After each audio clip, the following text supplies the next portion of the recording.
Esse casarão do século XIX já abrigou o Conservatório de Música, o Conservatório Dramático Brasileiro, o anexo da Academia Imperial de Belas Artes, a Diretoria do Patrimônio Nacional do Ministério da Fazenda e a Escola Nacional de Engenharia. Inaugurado em janeiro de 1872, o casarão foi modificado e ampliado quase que 2 décadas depois, chegando ao seu desenho atual. Hoje, ele é um centro de artes que leva o nome de um dos maiores ícones das artes plásticas brasileiras.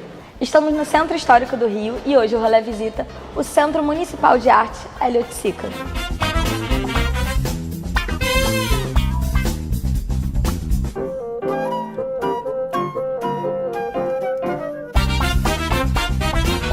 O Centro Municipal de Arte Hélio Oiticica abriu suas portas em 30 de setembro de 1996, por iniciativa da Prefeitura da cidade do Rio de Janeiro. Ele foi restaurado e preparado para receber parte do acervo das obras do artista plástico que dá nome ao espaço, além de outras exposições e atividades. A história desse prédio é sensacional. Eu conto pro grupo, para os grupos que fazem parte das visitas mediadas aqui no espaço, é que ele sempre foi dedicado à arte e à cultura.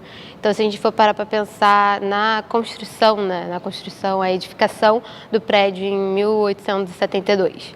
Isso mais no finalzinho do século XIX. Então, a gente estava passando por várias influências. Então, isso está dentro do nosso escopo arquitetônico. Então, a gente pode dizer que tinha muitas influências na questão moderna, mas também na questão neoclássica. Então, tinha toda uma relação entre o brasileiro, a questão de nação, era o fim da Guerra do Paraguai, tinha a questão também da missão francesa, isso muito mais antigamente, 1808, mas isso se desmembrou muito na edificação do prédio por ser um anexo da Academia Imperial de Belas Artes. No fim, isso tudo é o FRJ. Então, a Escola de Belas Artes, que está no fundão, e a Escola de Música, que está aqui no centro. Quem foi o Hélio, Quem foi o Hélio Oiticica, o grande Hélio Oiticica? Eu acho que eu posso contar essa história de 2 maneiras. Posso contar o Hélio pessoa e sobre o Hélio artista. Hélio começou a receber suas primeiras lições em casa com seus pais, mas mudou-se para os Estados Unidos quando seu pai recebeu uma bolsa da Fundação Guggenheim. Anos depois, Hélio receberia a mesma bolsa dessa instituição. De volta ao Brasil, em 1954, Hélio e seu irmão César Oiticica ingressam num curso de pintura e desenho de Van Serpa no Museu de Arte Moderna Humano, Rio de Janeiro. Nesse mesmo ano, ele escreve seu primeiro texto sobre as artes plásticas. O Hélio Pessoa, eu posso falar no passado, porque ele morreu em 1980. E eu posso falar sobre o artista, que ele se mantém vivo através das suas obras. Então, o Hélio foi uma grande pessoa, uma pessoa incrível no sentido de criação, de inovação, mas também é um artista com as suas obras, porque eu digo essa questão do presente, porque quando a gente é um artista e tem a materialidade no espaço, tem todas as suas ideias colocadas em jogo e a sua obra ainda continua efervescente, o seu legado está no mundo, as pessoas cultivam essa ideia, renovam também com novas propostas, então ele continua vivo. Então o Hélio ainda é um cara fora da caixinha, vanguardista. Ele possibilita que a gente possa ver o mundo de outra forma, experimentar da maneira que a gente quiser experimentar. Então a gente tem o Hélio do Grupo Frente, o Hélio do Neoconcreto, o Hélio do Nova Objetividade Brasileira. A gente tem um Hélio imerso à cultura brasileira, imerso ao povo. Então o Hélio trabalhou muito com questões de cores, corpo, multissensorial, a união das linguagens artísticas, Então a gente tem muito a relação da dança, da música e das artes plásticas, não no sentido de caixinhas separadas, como se fosse apenas as artes plásticas, pintura, desenho e dança, de uma maneira cênica, não. Isso tudo está junto, está tudo misturado, não tem como você definir que é uma coisa da outra, é arte. Então, é vida, é movimento, é estrutura, é gente trabalhando para que isso aconteça. Então, fala muito sobre experiência, fala muito sobre vivência. Então, acho que o Hélio é tudo nesse sentido de produção artística. Carioca, nascido em 1937, o artista plástico Hélio Oiticica foi o grande precursor do que se tornaria o movimento tropicalismo. Com sua obra Ambiência Tropicalia, que foi exposta pela primeira vez em 1967 no Museu de Arte Moderna UMAN. Tempos depois, Caetano Veloso compôs uma música que recebeu o mesmo nome, que se tornou outro marco do movimento. A Tropicália é uma posição política que o Hélio tinha ao criar esse conceito e ao desenvolver o penetrável Tropicália. A gente está falando de um Brasil com muita efervescência política e cultural. A gente está falando da década de 60, em meio da ditadura, em meio a novidades tecnológicas, em meio às questões políticas e sociais da época. Então, estava tendo muitos conflitos. E esses conflitos também geram novos desdobramentos. Se a gente for parar para pensar no meio das artes, o Hélio pregava essa relação entre as linguagens, principalmente as artes visuais, a música e a dança, propondo uma união a ponto de não ver essas fronteiras tão demarcadas, de entender que a produção artística é uma só, que é a grande arte. Quando a Tropicália surge, ela é uma forma de revisitar os seus projetos e revisitar também o movimento artístico da época. Então, essa época do Hélio especificamente, ele estava muito pop. A Tropicália vem muito desse sentimento de crítica diante dos nossos problemas culturais e políticos e como é que isso vai se desdobrando em outras esferas. Porque, se a gente for parar para pensar, a Tropicália foi base para o tropicalismo de Gilberto Gil, Gal Costa, Caetano Veloso, mas não necessariamente é a mesma coisa. Primeiro, a gente tem que falar da criação do Tropicália, o Penetrável, desenvolvido em 1967, para uma exposição no MAN. Esse trabalho é um trabalho importantíssimo, foi uma guinada na questão artística de ambientação, né, que a gente estava falando. O que é a Tropicália? Tropicália nada mais é do que um estado de invenção, um estado de questão, de se questionar. A gente está falando muito, se a gente for pegar a linha temporal de 67, a gente estava no meio da ditadura. Então tinha toda uma movimentação política acontecendo no espaço e reivindicações artísticas sendo levantadas. Então a Tropicália vem com essa motivação. A gente pode falar também que a Tropicália, o tropicalismo, acaba bebendo muito da fonte do pessoal do grupo dos 5, né? Se a gente for falar Mário de Andrade, Oswald de Andrade, toda essa motivação do to be or not to be. Essa questão de o que é brasilidade.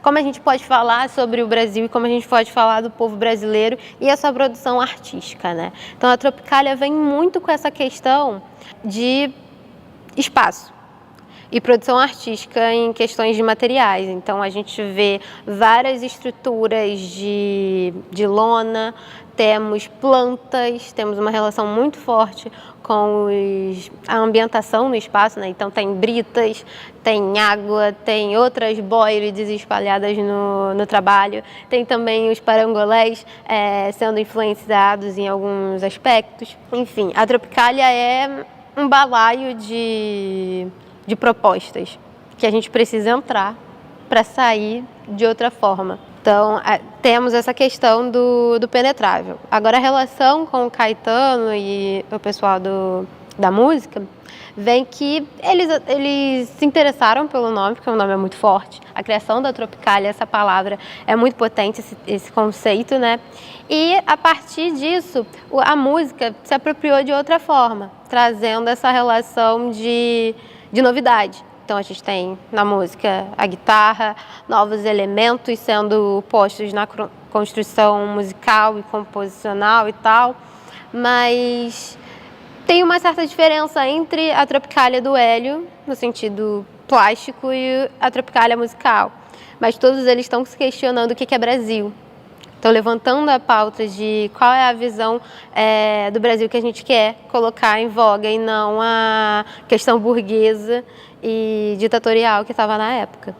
Quando a gente está falando de um artista que foi importantíssimo para a sua geração no quesito de novas teorias, de novas ideias, de novas propostas de criação, a gente está falando de um vanguardista. A gente está falando de uma pessoa que está à frente do seu tempo, se questionando e levando um nome do Brasil para as outras esferas artísticas, né?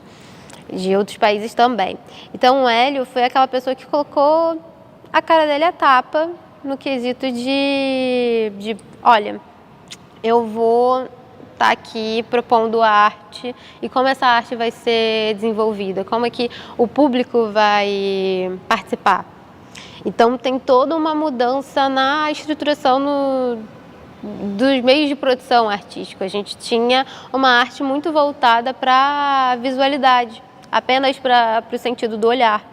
E como que a geração do Hélio, né, Lígia Clark, Pape, Franz Weissman, Amilcar de Castro e outros artistas que estavam presentes no Grupo Frente, né, o Concreto, enfim, nessa década de 50, 60, 70, estavam propondo outras conversas e levantando, né, e se a gente juntar todos os sentidos? E se a gente propor uma conversa com o público, onde o artista não é o único que dá as cartas? O público também está jogando esse baralho junto e vendo no que vai dar. Então a gente está falando de um artista que morreu em 1980 e com a sua morte, seus trabalhos estavam espalhados pelo mundo. E como é que a gente se responsabiliza por esses trabalhos?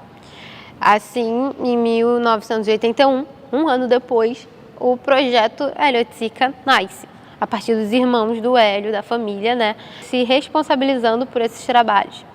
Então, há uma movimentação muito grande também nas revisões de 1990, na década de 90, em relação aos artistas neoconcretos.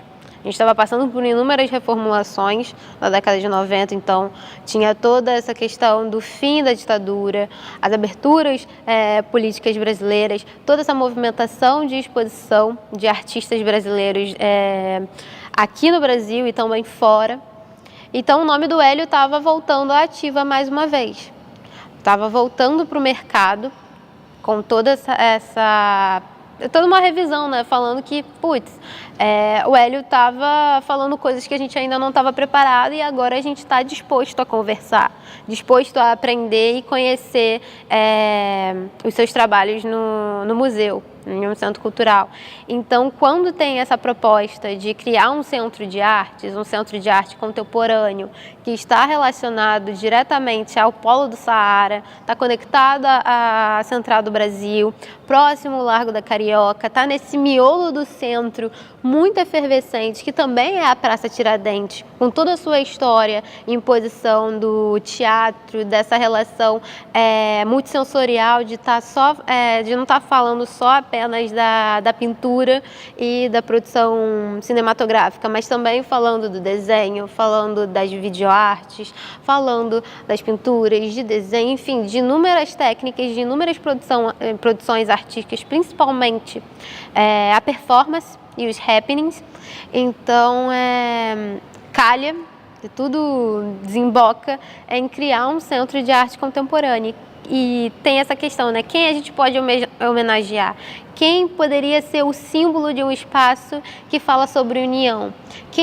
Qual artista poderia ser para representar tão bem essa relação entre espaço, público e rua? A gente tem alguns nomes, mas eu acho que eu posso dizer Heliotica. Então, o Hélio tem vários programas, vários projetos. Ele foi uma pessoa muito interessante no quesito de registro. Ele registrou muito das suas ideias, porque a gente pensa em uma galeria, vamos pensar em uma exposição. Ela é 4 paredes, branca, quadro separado a cada 40 centímetros, por exemplo, e apenas o nosso olhar está como o grande sentido. O Hélio propõe uma outra relação, uma relação que os 5 sentidos estejam sendo ativados nessa relação e que o público esteja no ambiente se questionando. tendo interferências de inúmeras bagagens que cada um tem. Então é uma questão de como é que a cor influencia, como a disposição da sala e a iluminação dela influencia na nossa percepção. É todo um trabalho de cenografia, podemos dizer. É um trabalho de desenvolvimento artístico de relação. Então fala muito sobre vivência e experiência. A memória do HO, como é carinhosamente chamado, o Centro Municipal de Artes Hélio de Sica, se divide em 2 espaços. A charmosa sala de pesquisa, que conta com acervos dos catálogos das exposições já realizadas aqui, e o Centro de Memória, onde você pode conferir fotos, documentos e pesquisar muito mais. O Centro Municipal de Artes Hélio de Sica, ele é bem dinâmico, conforme o que se espera do Hélio, né? Então, a gente tem toda uma relação com as artes, voltadas à pintura, mas também a relação com outras produções artísticas. Então, a gente tem muita videoarte, a gente tem propostas de exposições que são transdisciplinares. Elas são voltadas para inúmeras questões que transcendem as questões da arte contemporânea de agora.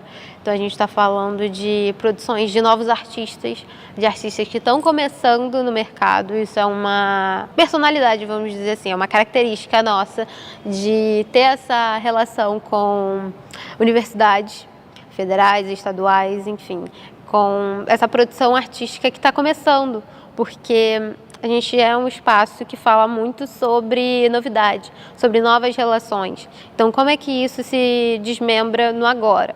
O Hélio morreu em 1980, isso já foi, isso é um fato.